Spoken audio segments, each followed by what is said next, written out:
All right, we're diving deep into a true crime mystery today, and one that you guys requested.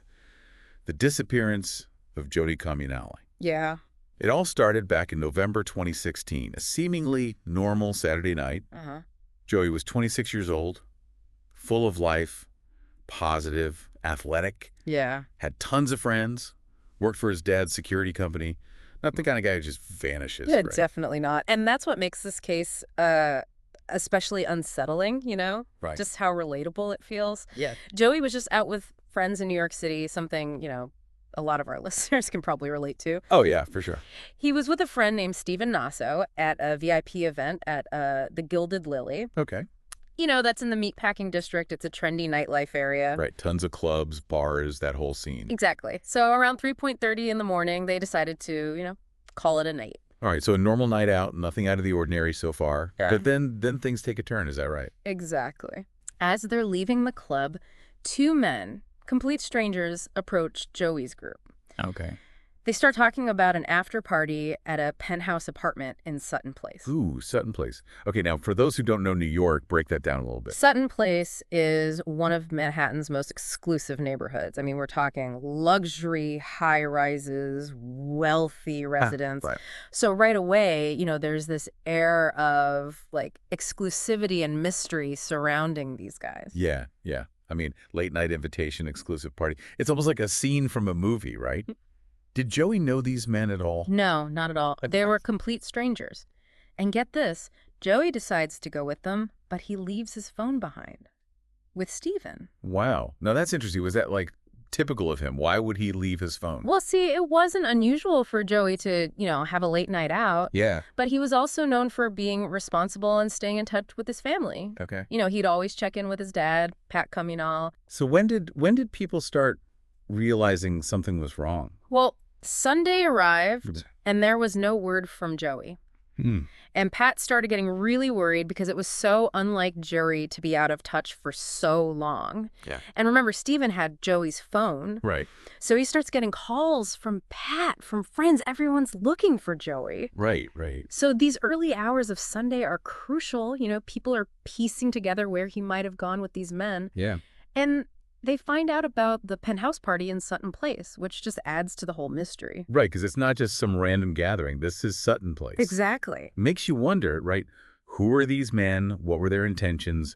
And it sounds like the search for Joey was already hitting a wall. So how did they even begin to track him down from there? So this is where the story takes a really interesting turn. Okay. Remember, this is 2016. Social media is really starting to play a bigger role in investigations, right? One of Joey's friends, Max Branchinelli, starts using Instagram's location feature. He's searching for posts tagged at the Gilded Lily. Okay. And, amazingly, he spots someone he recognizes from that night in a photo. Whoa.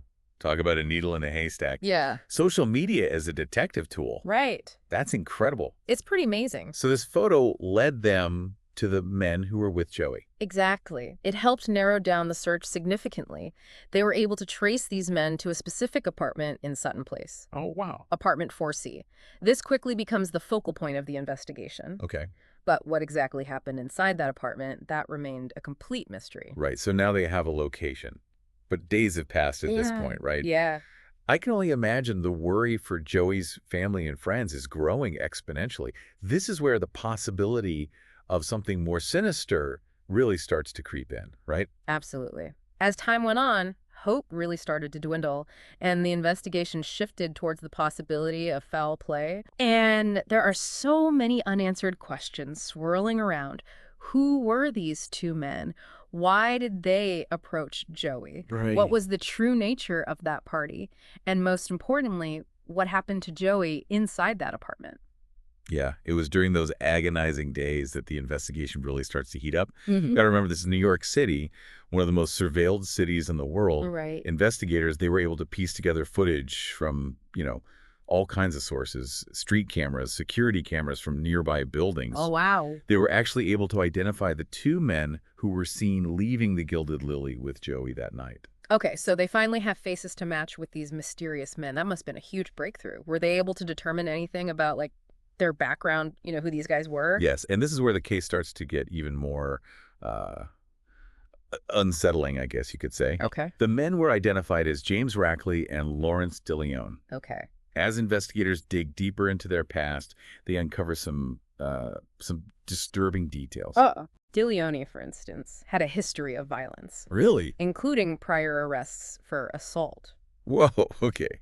This is getting intense. So we've got a missing person, a mysterious apartment party, and one of the most exclusive areas of Manhattan. And now we learn that one of the men, last seen with Joey, has a history of violence. Yeah. Talk about red flags. Yeah, some big red flags for sure. Did investigators learn anything about, like, their connection to Joey? Or why they might have approached him that night? Unfortunately, no direct connection was ever established between Joey and the two men. Okay.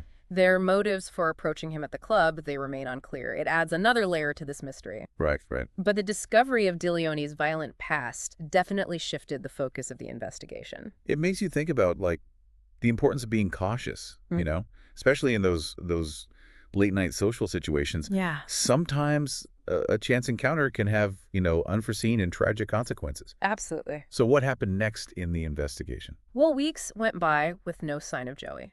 Yeah. The investigation was hitting dead ends, and the anxiety was palpable. I mean, everyone was just on edge. Right. And then on November 23rd, almost 2 weeks after Joey disappeared, a sanitation worker made a gruesome discovery. Okay, this is where I'm really starting to feel the gravity of this situation.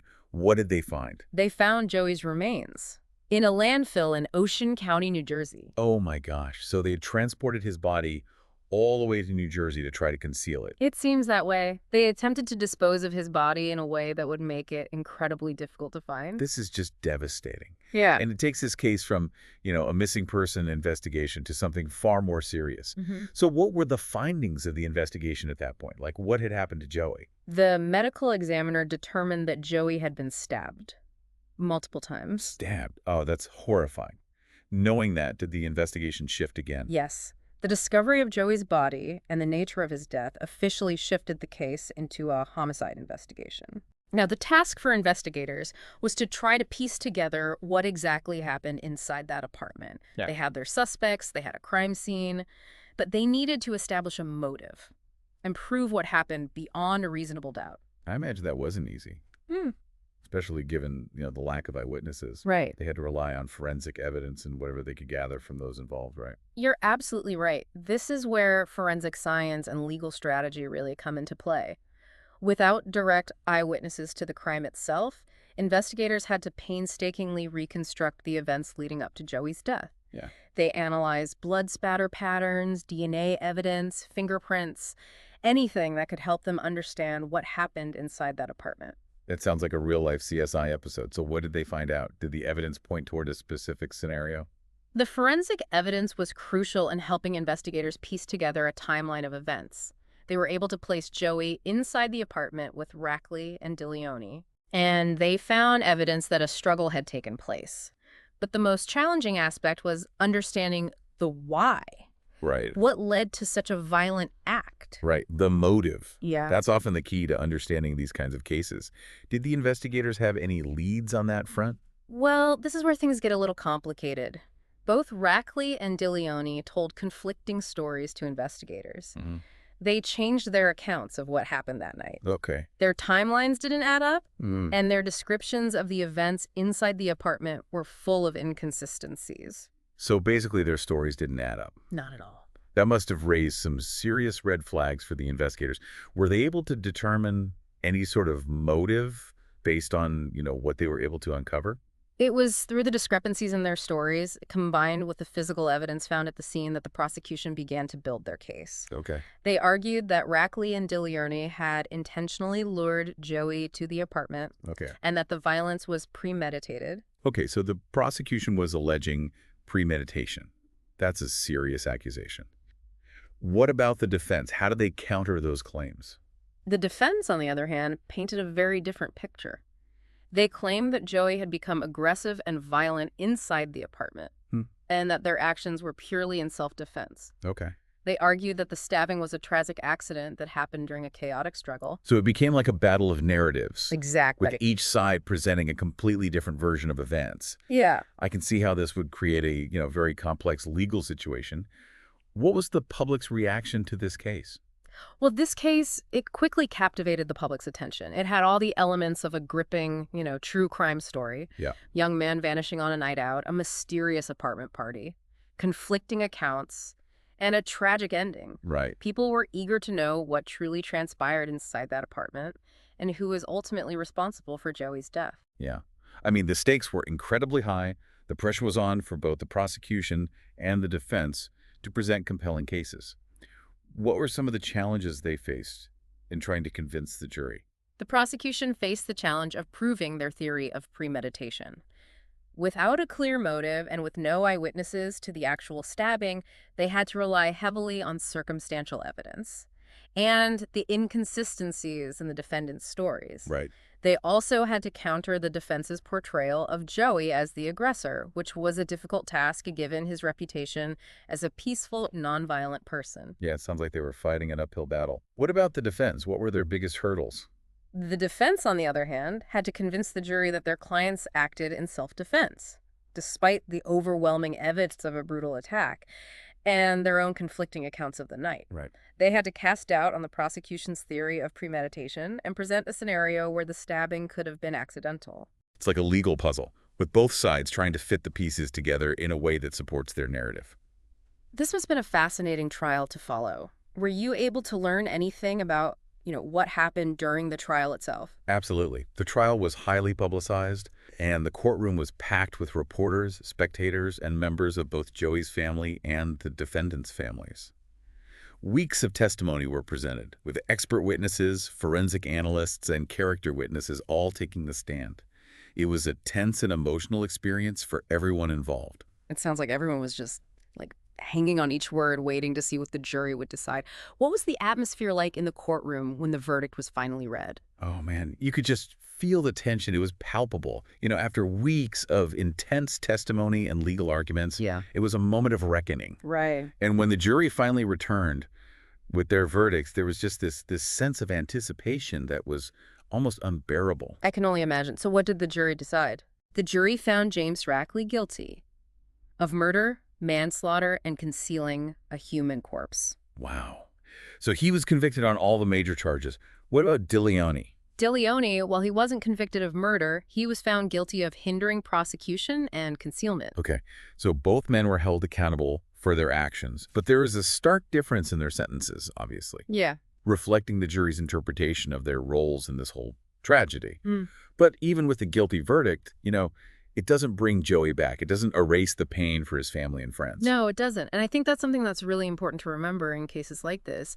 Justice may have been served, but the loss of a young life, a life full of potential, it's something that will forever weigh on those who knew and loved Joey. It makes you reflect on the ripple effect of a crime like this. Yeah, The impact extends so far beyond the immediate victims and the perpetrators. for sure. It touches families, friends, entire communities.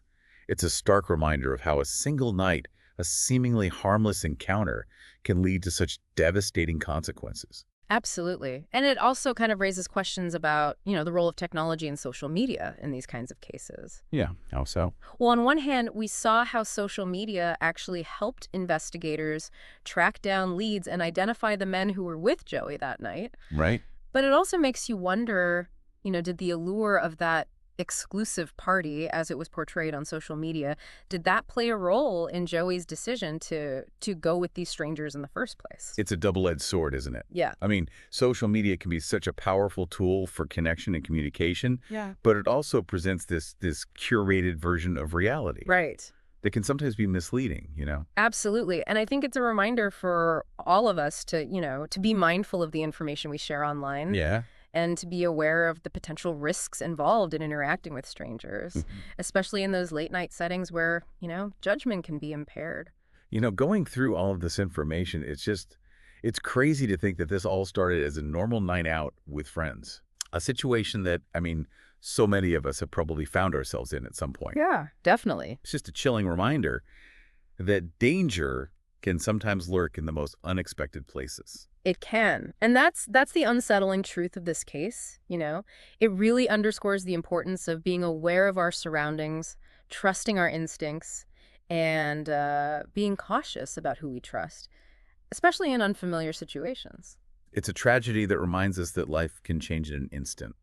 And the case of Joey Communale, it's a story that continues to resonate with people, I think, serving as this cautionary tale about, the choices we make and the unpredictable nature of life. Yeah, I agree. And while the legal process has reached its conclusion, some questions may never be fully answered. Right. The true motives behind Joey's death, they might remain a mystery.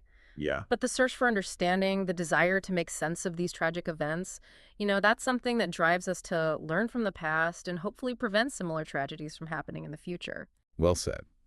The deep dive into Joey Camino's case has been, a sobering reminder of the complexities of the human experience, the fragility of life, and the importance of awareness and caution in our daily lives. Exactly. It's a case that leaves us with, perhaps more questions than answers, but hopefully also with a heightened sense of responsibility for our own safety and the well being of those around us.